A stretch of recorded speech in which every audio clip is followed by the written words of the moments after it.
Thanks for tuning in to another installment of Advanced TV Herstory, a podcast that analyzes shows and celebrates women of television.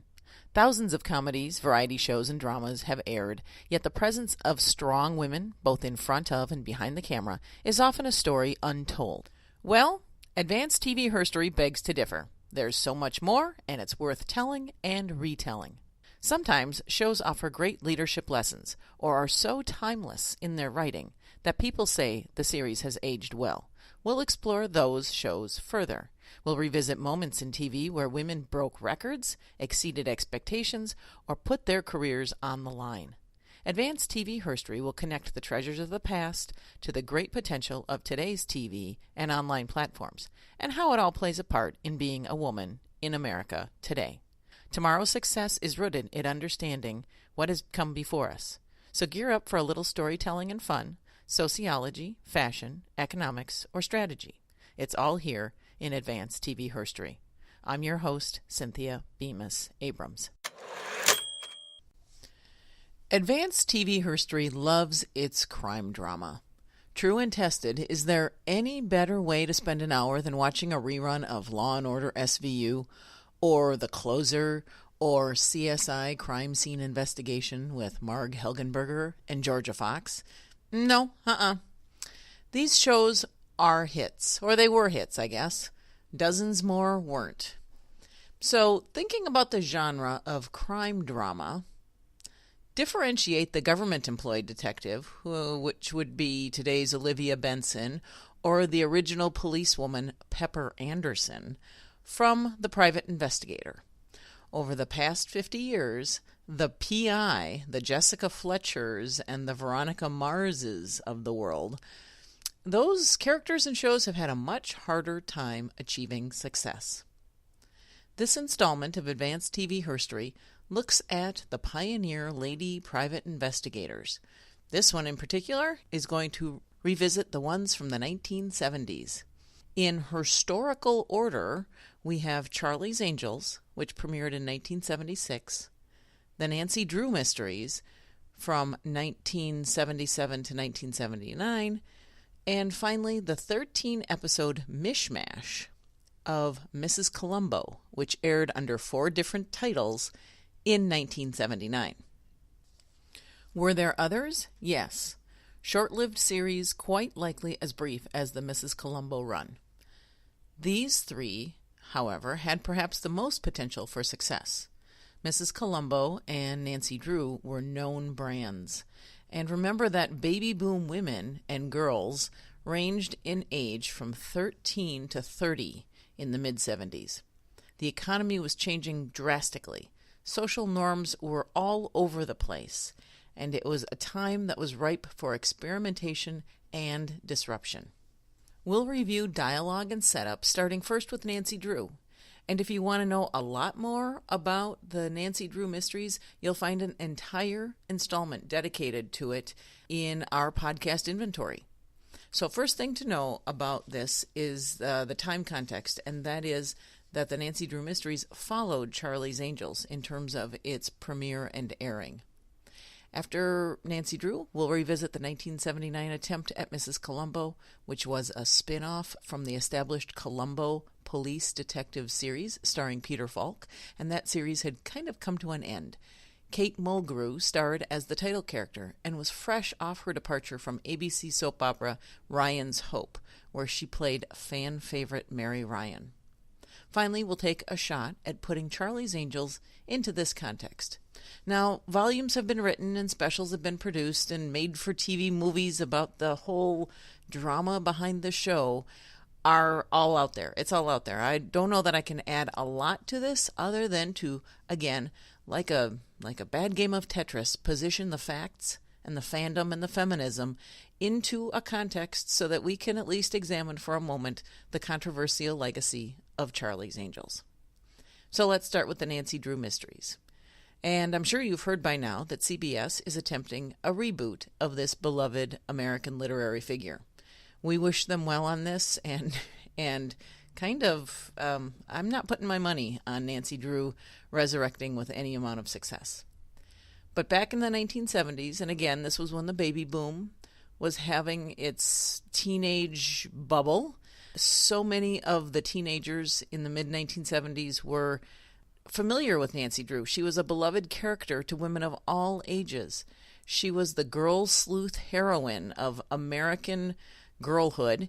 She had been the subject of more than 40 books written from the 1930s, and they finished up in about the 1950s. During the late 1960s, the publishing house that had generated this entire series reviewed all the volumes and updated them to reflect the changing norms and the language of the baby boom reader. And it was a total recipe for success. This was a no-brainer. Just don't screw it up. And so ABC attempted to pair, for Sunday night must-see TV, the Nancy Drew Mysteries with its partner series, The Hardy Boys. Now, the Hardy Boys books, they were generational favorites as well for young men, and this pairing had the potential to advance the books with the TV shows and build a whole new brand for an upcoming generation. Heartthrobs Parker Stevenson and Sean Cassidy were cast as the Hardy Boys. Pamela Sue Martin was an actress with limited TV exposure, and she was cast as Nancy Drew. The blended series was supposed to, well, I'm not sure. Was it supposed to be 50% Nancy and 50% Hardy Boys? Or was it supposed to be 1/3 Nancy and 2/3 Hardy Boys based on the fact that there were 2 Hardy Boys? But that's kind of how the formula turned out. 1/3 Nancy, 2/3 Hardy Boys. And there's no information readily found to answer the question about how it was supposed to be. But understand that over time, the ratings for the Heartthrobs exceeded Nancy Drew's by a lot. Why? Well, maybe it was the old adage that boys don't want to watch, read, or buy anything with a girl or girls on them. Boys and dads wouldn't watch Nancy Drew, but girls and moms would watch the Hardy Boys. Remember, just from recent times, in late 2015, the hashtag Where's Ray? There were no Star Wars movie tie-ins, no game figures, no action figures, no apparel that contained the franchise's newest heroine. It should have come as a surprise to no one when it was reported that the male executives had made it a clear directive, based on their knowledge, that boys won't buy things that contained girls in them. Please. So maybe the Nancy Drew numbers were sluggish because the shows were sluggish. They gave Pamela Sue Martin more dialogue than Sean and Parker received. Nancy uncovers more clues and interviews lots of witnesses and suspects and puts together the pieces, but it's all in a very sort of tedious, narrated way. Not much action, and when there is, it's awkward. Maybe the Nancy Drew numbers were sluggish because the character was trapped in a bizarre contract that had been signed decades earlier. When rights to use the Nancy Drew name and the whole series genre were originally signed away for the movies from the 40s, stipulations were agreed to about the character's behavior, the standards that she'd live by, and even the relationships that she could have in these new stories. Little did they know that by putting Baby in the corner, along with subpar script writing and tight-pantsed competition showing up every other week, give or take, the show would fall on its face. However, in viewing the shows I'll talk about next, which is to say the Mrs. Columbo series and Charlie's Angels, there are a few common features and aspects. This is right out of the 70s that I feel that are important to share, and it helps create some context. Actress Pamela Sue Martin wasn't alone in holding an opinion quite different than her producers about the image of the smart young woman and how it should be projected in the late 70s. Pamela Sue Martin was dissatisfied early on that the show was not evolving the way that she thought it should. And so just after the start of the second season, she walked out on the show, citing the scripts and the producers' dated approach to gender roles. Because as a nice young woman, Nancy was always supposed to be quite humble. Well, Sergeant, this could mean a promotion for you. Well, if that's so, I owe it all to Nancy.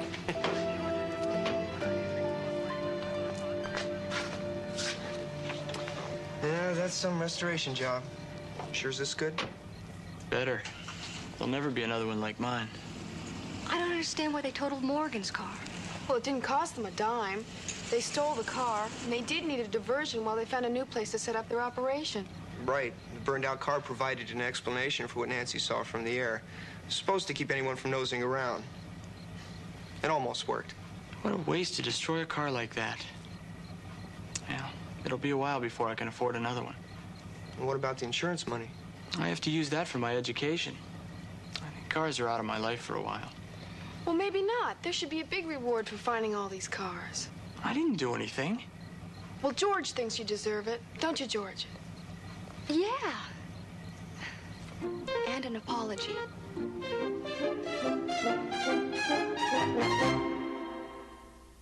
Well, it's a good thing that we're sending a signal to young women across America that if you do your job right and you end up catching the bad guy, that the promotion will go to somebody else and that the award money can get used by a young man. Now, I fully support Pamela Sue Martin in her disgust. Walking out was her statement. It may have shortened her career.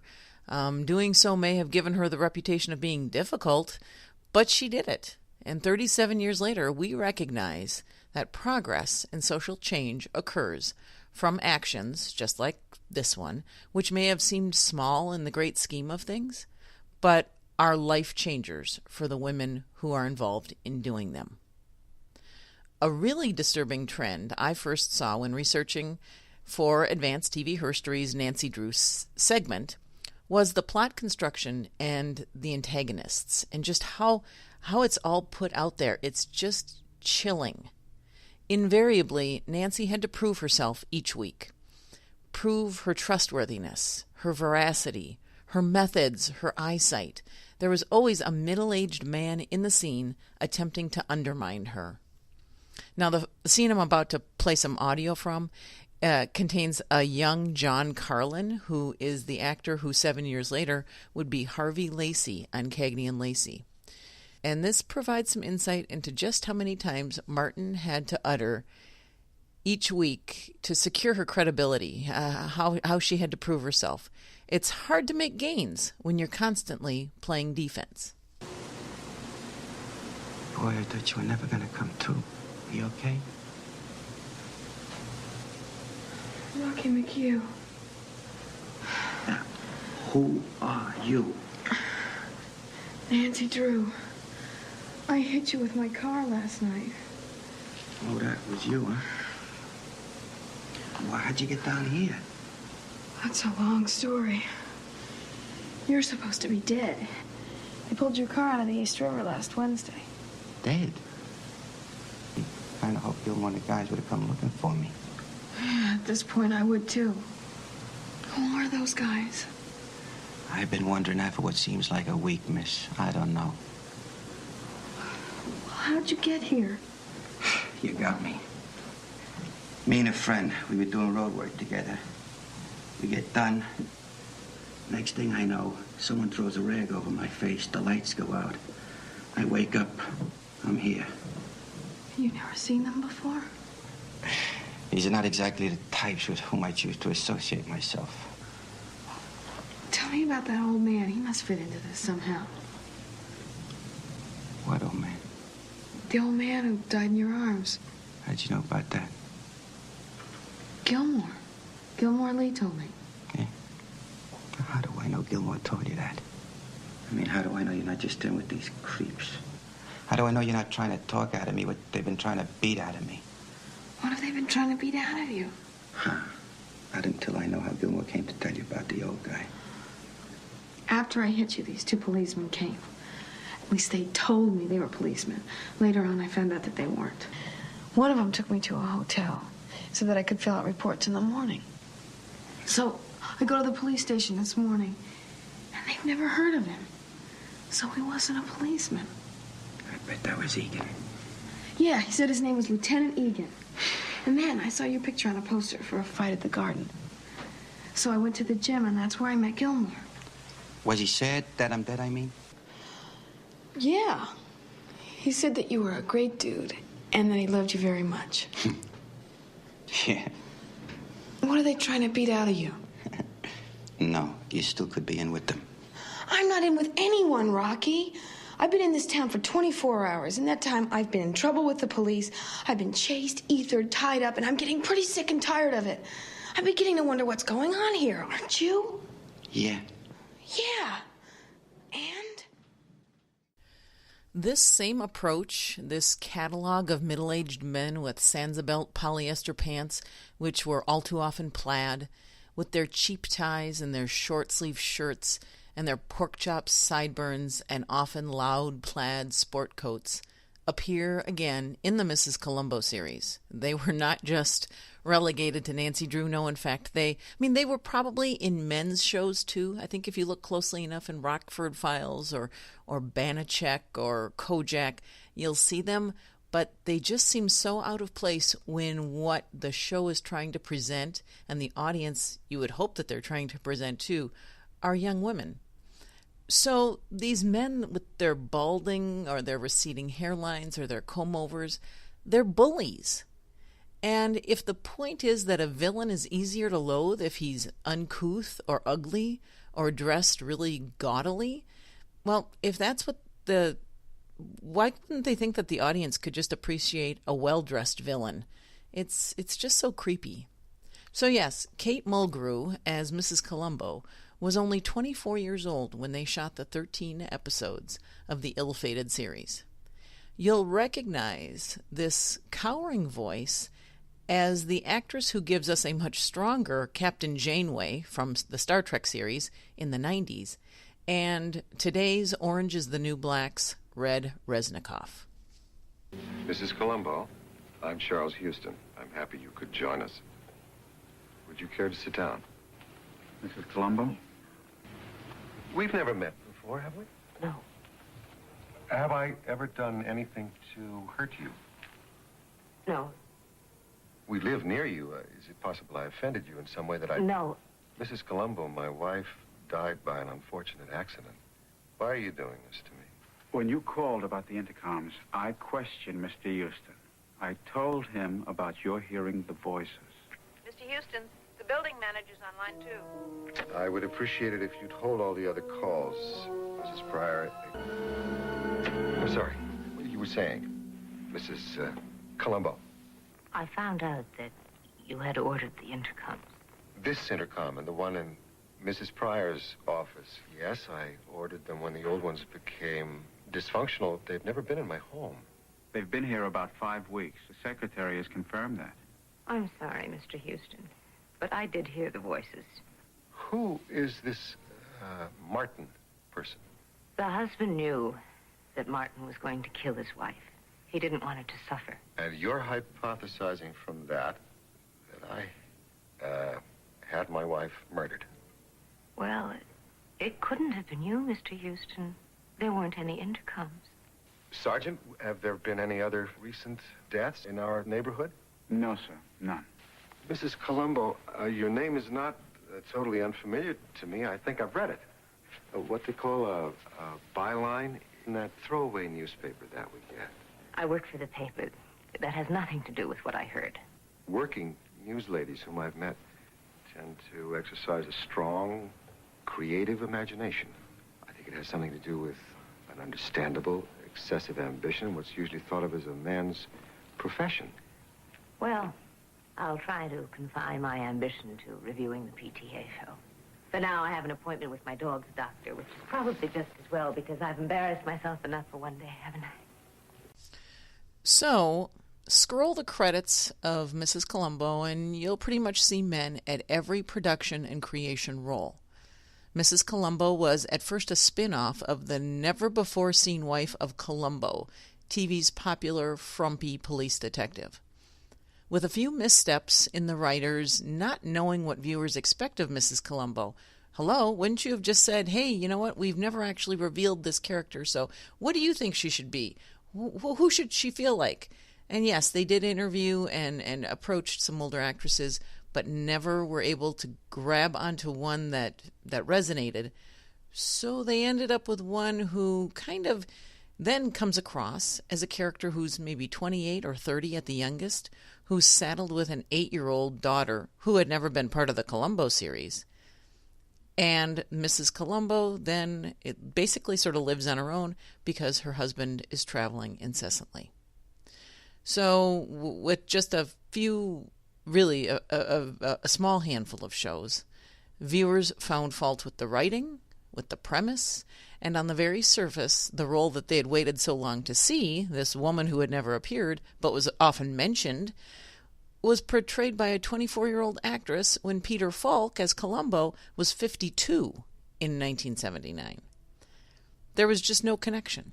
And Kate's wardrobe was inordinately mature. It was almost dowdy. And the viewers were repulsed, justifiably.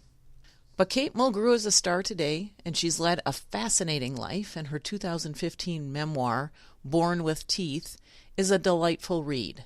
She describes the Mrs. Columbo series this way. And I wish I could speak like Kate Mulgrew speaks, because wouldn't that be cool? In the beginning, I worked 7 days a week. This was an unexpected development, but under the circumstances, I felt I needed to comply. As a result, I was never late, I was never unprepared, and I never complained. I was going to show these Hollywood veterans what I was made of. We were all going to have a rollicking good time, and with any luck, we were going to hand Fred Silverman a hit on a silver platter." End quote.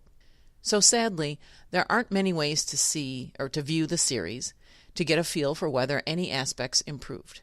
Only the pilot, which is entitled Word Games, can be found on YouTube. The plot was somewhat sophisticated, but evolved in a predictable fashion.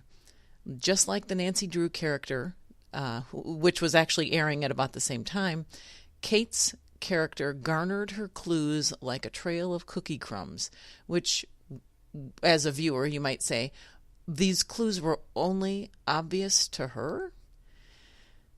So at one point, the bad guys are concerned that Kate will foil their plan. They've tried intimidating her. Maybe it worked, or maybe it didn't. It's going to be all right now, Martin, I'm positive. We're not going to have any more trouble with Mrs. Columbo. We have to be very careful, Charles. About everything. About Mrs. Columbo. You were not altogether careful the last time. The last time I had a very astute lawyer, but my lawyer forgot about the intercoms. If I hadn't taken them out of the house after your wife had the accident... I don't want to talk about that, please. Well, what do you want to talk about?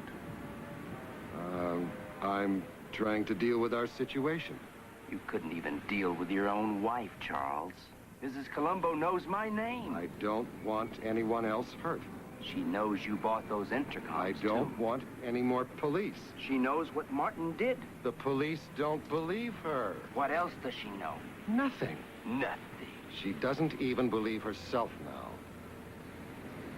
So, we're out of danger. Yes, we are. In your opinion. I'm glad you agree. The pilot sets up the somewhat lackluster premise that Mrs. Columbo gets a job writing for a weekly shopper newspaper. No, she doesn't get to write for a real newspaper. She gets to write for one that then men can sort of deride and denigrate right in front of her. Kind of, it enhances the belittlement. She lives in a nice house in a suburb of Los Angeles, and she's raising daughter Jennifer. She never sets out to be a private investigator. In fact, she stumbles into this murder mystery as a result of technology. In 1979, tape recorders and speaker phones and intercoms were finally common in American households. This was sophisticated technology of Watergate and the business world, and it was affordable, and you could use it now to commit crimes or solve them.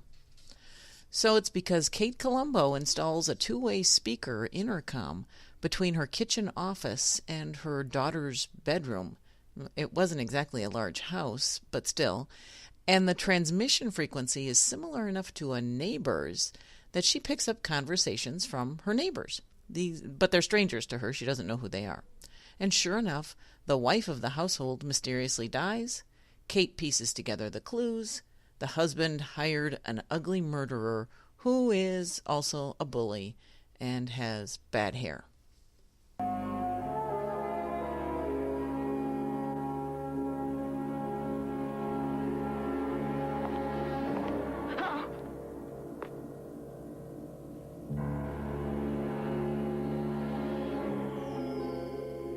Hickory, dickory, dock.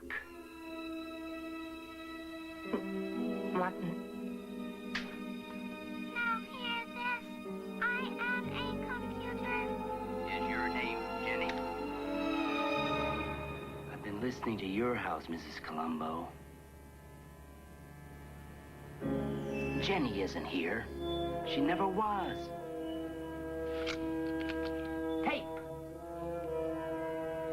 Where is she? Walking home. Probably home already. She wasn't nearly as frightened as you are, Mrs. Columbo. Don't be afraid. I was very careful. She didn't even see my face. Jenny! Jenny, can you hear me?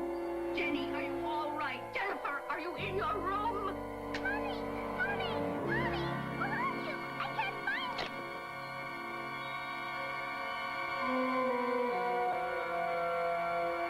Better trust me.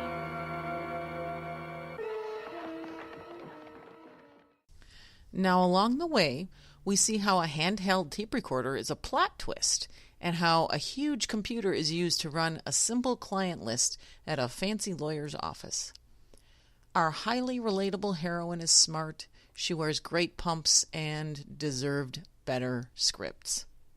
Now, Mulgrew recalled in her memoirs, quote, "In the 4th month of 7-day work weeks, my nerves began to show. I lived on a diet of coffee and cigarettes and the occasional cheeseburger, which was covertly frowned upon by the producers, who felt that Mrs. Columbo should be as trim and attractive as possible." It was 1979, still 5 years away from Murder, She Wrote. Mrs. Columbo had to be different from Charlie's Angels, even though Mulgrew was younger than the original Angels by at least a couple years and Pamela Sue Martin by a couple years. In the rough and tumble marketplace where boys and men don't watch shows about women, Mrs. Columbo just couldn't catch hold. As Mulgrew put in her memoir, quote, "Well-intentioned but misguided, Mrs. Columbo could not survive its many incarnations.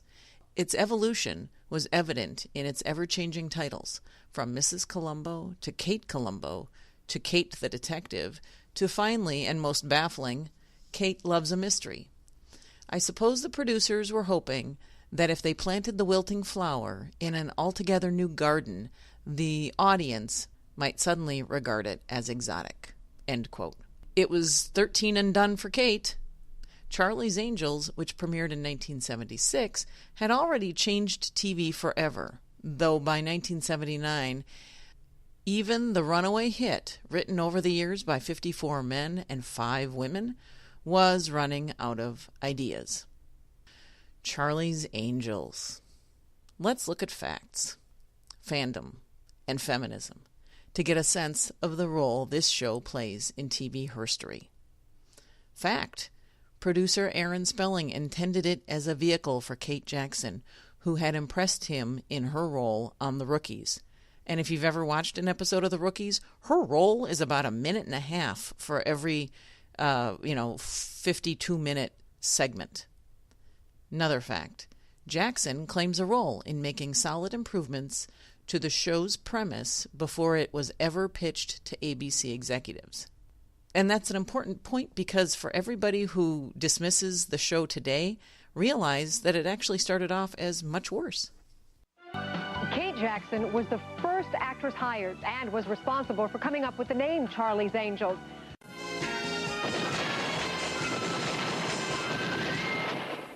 I made an appointment with Aaron and Leonard Goldberg one afternoon after work and went over with a bunch of ideas that they didn't like, and they had some ideas that I didn't like. But Leonard had an idea about these 3 women who wore leather whips and chains and worked down in the gutters and the alleys called the alley cats that had been turned down by every network. And I thought, wait a minute. I started walking around the room, and I said, now what if these are 3 women who work for somebody that they, and I looked on Aaron's desk, and there was the speakerphone. They never see, because he always calls them. And his name is like Harry, and they're called Harry's, and Aaron had an oil of 3 angels on his wall. Angels! And they do all these jobs and stuff. And about a year to the day later, we got the script. Call if you need us, huh? Kate had worked for Aaron, and she had a choice of she could play any of the characters she wanted. You heard that, Charlie? Everything, Sabrina. We changed it to Charlie's Angels, and they originally had written Kelly for me, and I said, I don't want to be Kelly. I think I'd rather be Sabrina, so I got to be Sabrina. And then we found Farrah, and then we found Jacqueline, and then we had a show. Jackson's assertions are totally supported by the audiobook of Barney Rosenzweig's career, which is contained in the Cagney and Lacey full series DVD kit. Rosenzweig navigated that show's development through rough uncertainties, partly with instincts that he had honed on shows like Charlie's Angels. Confronted with the Cagney and Lacey screenplay, they demurred. They simply didn't believe the script. They did not accept that women talked to each other or related to each other in the way we had indicated. The men of Hollywood had their own mythology, reinforced by the films of their predecessors, also males. A woman isn't a woman until she's had a child. A woman might have a job, but would give it up in a minute for the right man. Women can't and don't have friendships the way men do. Women are in constant competition for Mr. Right and the seemingly inevitable male fantasy of the Madonna bitch. Is it any wonder Hollywood had never produced a buddy movie for women? In a field largely dominated by men, Rosenzweig saw that changes to plot development could yield a smarter show. And stronger Charlie's Angels, featuring smart women private investigators, should pave the way for his eventual show, Cagney and Lacey. That was his thinking. The stars hadn't lined up quite yet there in the mid-'70s for his show, but you have to give him credit for improving the baseline. First of all, I do believe the show can be an enormous hit. I still feel strongly about the concept and the casting. Having said that, I'd like to focus on where I think mistakes have been made. Aaron busied himself with lunch, but did motion me to go on. For openers, I said, the show begins on 5 minutes of static exposition. It's cinematically uninteresting and all potentially boring. Worse, it violates one of the basic tenets of the private eye genre, which is that the detective deals directly with the client, a character who is traditionally interesting, sometimes bizarre, and possibly dangerous. That doesn't happen here because Charlie, who is never seen, meets the client off stage and merely tells the angels about it. I was revving up. Spelling continued his noontime repast. Remember those Bogart films where Sidney Greenstreet or whomever had to live in a refrigerated room or like an orchid in a hothouse? Aaron nodded. I went on.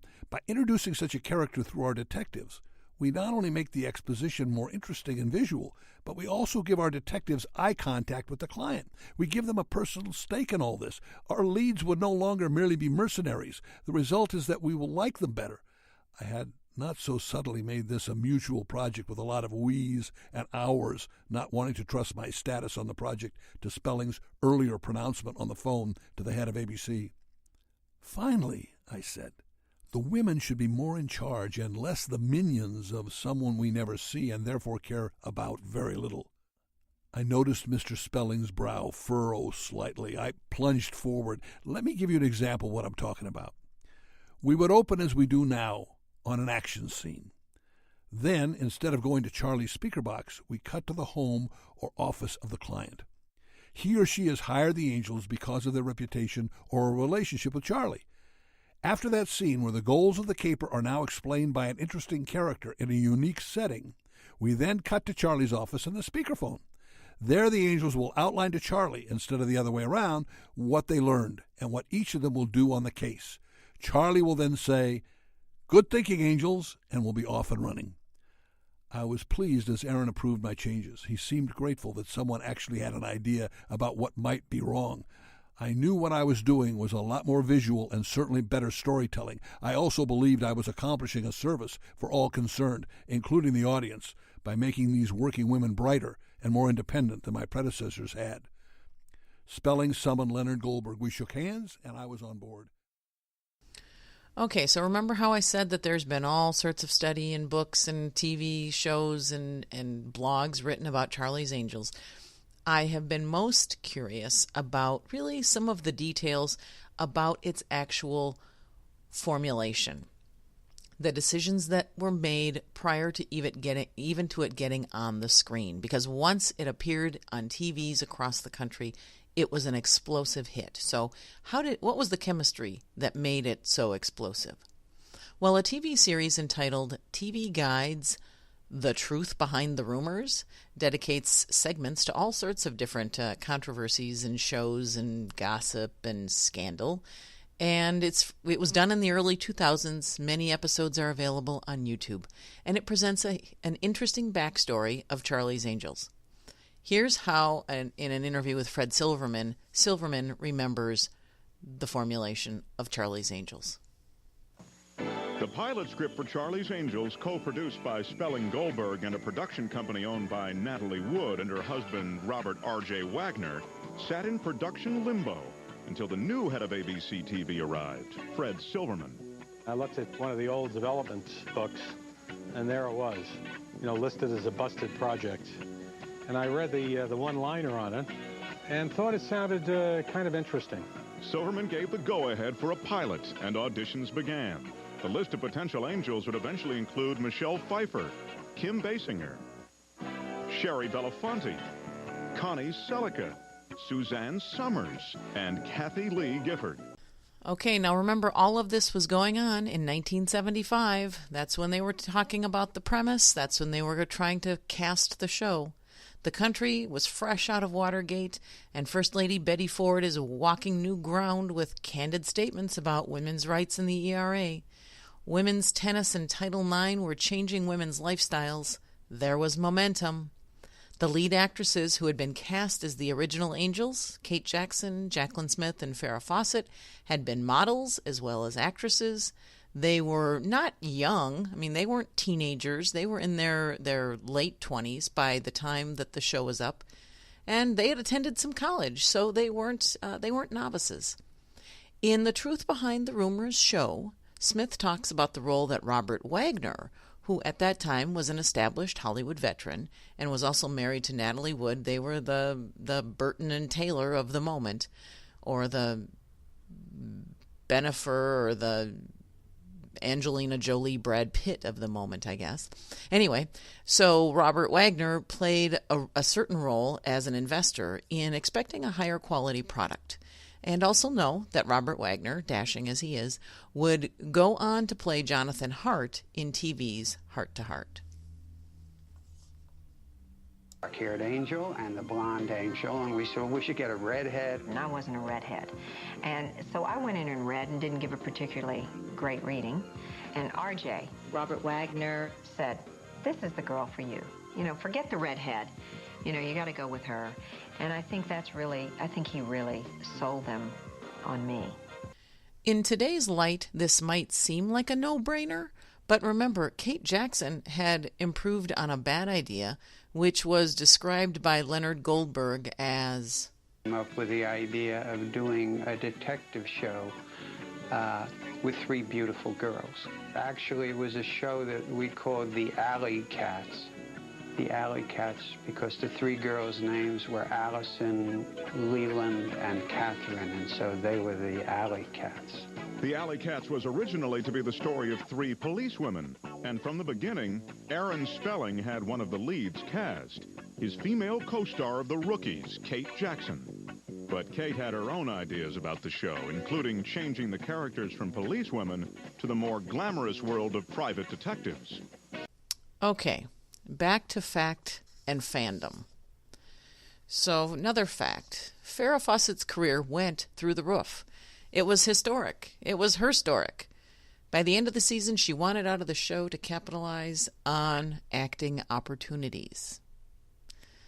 Now, fandom plays a role in how these three stories, Nancy Drew, Mrs. Columbo, and Charlie's Angels, from the 70s fared. To hear the backstory of Charlie's Angels, it sounds like it was one or two bad scripts away from being another short-lived dud. The fact that it featured 3 knockouts was no accident, and sometimes you need dynamite to blast through a wall. While the Farrah Fawcett poster was the top seller with young men for like 10 straight years, there were also trading cards and dolls and action figures and lunchboxes the promotional tie-ins that made Charlie's Angels approachable for girls and maybe a dozen or so prepubescent boys.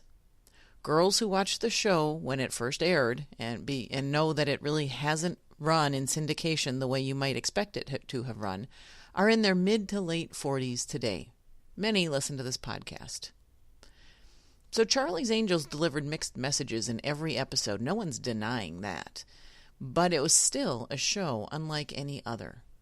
The antagonists were the same ugly, balding thugs from the shows that would later be developed.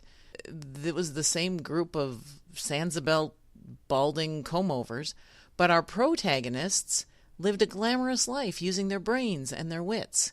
And if one of them was in a scrape, one of the others had her back. And that was a huge point. That was symbolism. And it was not lost on those teenage viewing young girls. So Charlie's Angels' most successful predecessor, Policewoman, Pepper Anderson, played by Angie Dickinson, featured a plainclothes detective who invariably was rescued from danger in every episode by a man. So whether it's Pepper Anderson or the Angels or the Bionic Woman or even Cagney and Lacey, think about it. You know, it does not take long.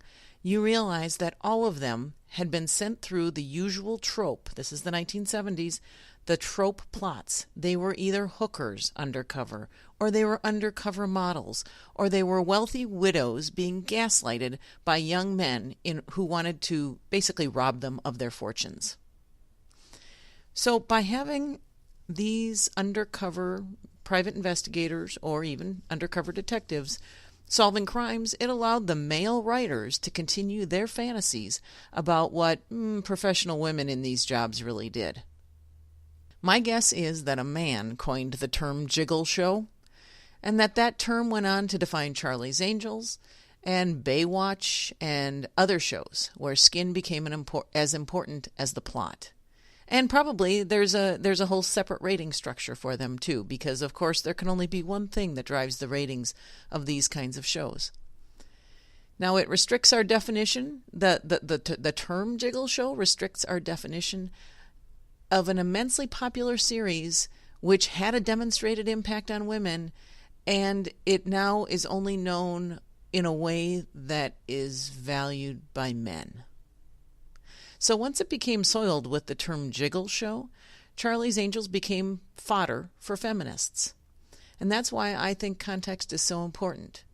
Charlie's Angels blazed a trail due to a few smart men realizing that the market was strong for this kind of show. It wasn't perfect, but it was a start. Merely watching the pilot, the series is available on DVD and you can get a sense of a sophisticated plot. But Sabrina and Kelly and Jill demonstrate agency. They don't merely observe. There is a definite change to how these shows unfold.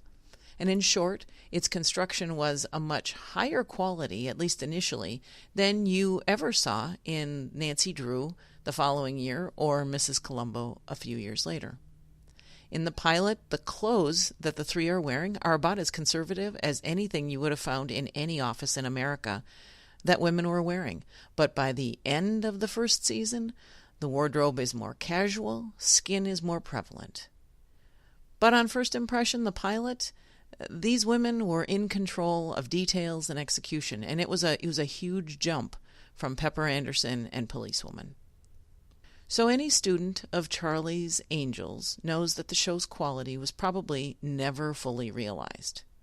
And maybe that had to do with the fact that there were 59 writers who had a piece in the seasons over the years, but only 5 of them, not even 10%, were women.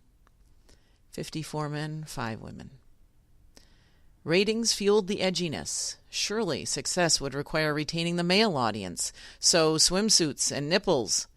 Substantive scripts? No, that's so not necessary. Fame drove Farrah Fawcett from the series. Lack of quality and progress was enough to send Kate Jackson packing after 3 seasons. So Cheryl Ladd replaced Farrah in the 2nd season, and then we got Shelley Hack and Tanya Roberts. And after only a few seasons, the continuity really was lost. Women appreciate chemistry, and the revolving cast only made the stale scripts and the fantasy wardrobe all the more dated. It became old really quickly. And in the days before Viagra, though, there was Charlie's Angels. So as a show, it wasn't ours to own, and it shouldn't be ours to be ashamed of. It was a vehicle created by men to make money. It just so happened to open the eyes of women of all ages and show us something different. We were able to see things differently. Now, The Truth Behind the Rumors show goes into much more detail about the show's seasons and the comings and the goings and the scandals, and that's the details for the real fan. But at the 10,000-foot level of herstory, I found this comment by Jacqueline Smith to be honest. Likened Charlie's Angels to a pimp and his girls. They talked about Charlie's Angels being sexually exploited. We really weren't. We were these independent women who always set out and accomplished our feat, so to speak. I mean, we always got the bad guy. So I frankly think they should have applauded that it was three girls as leads in a show. Whether it was considered feminist. Rome wasn't built in a day, and producer Barney Rosenzweig would have to wait years following the meteoric rise and plateau of Charlie's Angels to get Cagney and Lacey on the air as a pilot. Those efforts are chronicled in two other advanced TV herstory installments, Concept to Pilot and The Lost Episodes of Cagney and Lacey. The lesson we learned from Rosenzweig, he clearly states, the role of women as writers and directors, everything behind the scenes, even the feedback he gets from his leading actresses, he embraced.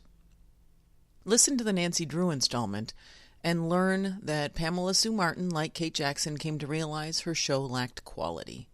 Sometimes you just need to cut your losses and go pose for Playboy. Fan favorite Kate Mulgrew gave it her all, yet the people making the decisions, like, yeah, let's change the title and tweak this, and yeah, that's what's standing in the way of our being a runaway hit. They were blind to the changes that were taking place in America. Feminists may still get charged up about Charlie's Angels, but being able to recite context goes a long way to getting everyone to see just how very male the industry and TV screens were, and to some degree still are today. But there's no question that the series empowered women from at least one generation. See for yourself in a YouTube clip from the 2006 Emmys. And this one's special because the faces of some very important women tell us that there is more than a little magic to the three original actresses who reunited on stage to deliver Aaron Spelling's memorial tribute. Kate Jackson, Jacqueline Smith, and Farrah Fawcett stood before thousands in the audience that night for like 8 minutes to salute the instincts and career of the late producer. And so while they're talking, the camera grabs face shots of Gina Davis, Kira Sedgwick of The Closer, and Lisa Kudrow of Friends, and she's gone on to do all sorts of other production and direction. Women who make big decisions today, and were certainly in the thick of it in 2006. And the cool part is that they were awestruck. They were lit up. Kate and Jacqueline and Farrah were part of their teen years, just like they were yours, and just like they were mine. And it was an incredibly powerful moment. So it would kind of suck that for all the work that I'm doing now, or that you're doing in your job, that some woman down the road will someday criticize it for not having been enough. You've heard me say with some frequency that knowledge is power, and it's important to know success and failure as it came about when people struggled to put shows featuring women on TV in the mid to late 70s. We can't relive herstory, nor should we allow men to write it, but we must know it. So the next time you hear the Charlie's Angels pixie dust music, think of it as glass breaking. It takes a trained ear, but I know you're good for it. Thanks for listening to this installment of Advanced TV Herstory.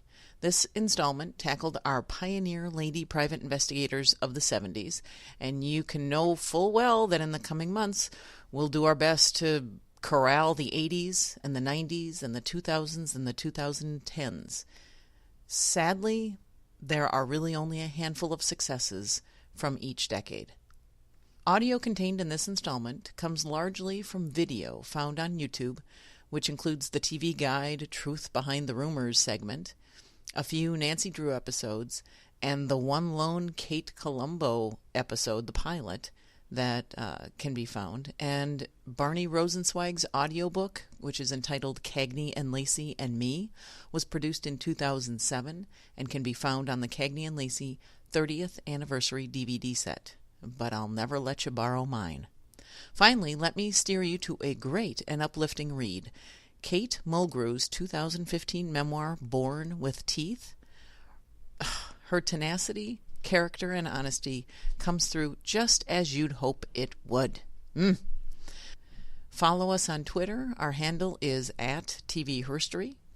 Leave feedback or suggestions at the distribution sites iTunes or Libsyn, or send your ideas, comments, suggestions directly to me in an email at advancedtvherstory@gmail.com. This script and past installment scripts can be found at my website, CynthiaBemisAbrams.com, where you'll get to see a photo of my Charlie's Angels trading cards. I do have some Cheryl doubles I'm looking to unload. Thanks for listening. I'm your host, Cynthia Bemis Abrams.